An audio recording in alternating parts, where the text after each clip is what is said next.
Poland handed over MiG-29 fighter jets to Ukrainian Air Force.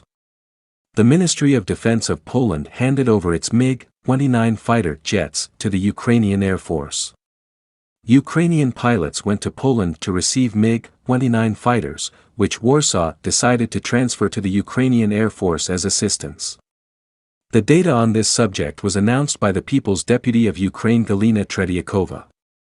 According to data available to the Avia.pro news agency, an unnamed number of Ukrainian Air Force pilots assigned to the air base in Ivano-Frankivsk are already in Poland, where they will receive combat aircraft that were previously in service with the Polish Air Force. The exact number of combat aircraft transferred to Ukraine is not called, however. Today Poland is armed with 32 MiG-29 fighters, including combat training aircraft. This indicates that we can talk about 24 fighters allocated to the Ukrainian Air Force.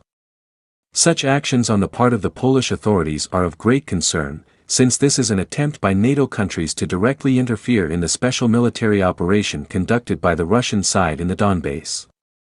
To date, the armed forces of Ukraine are armed with a relatively small number of combat aircraft. However, most military bases and airfields have been rendered unusable, which raises questions as to whether Ukraine will be able to use Polish fighters at all.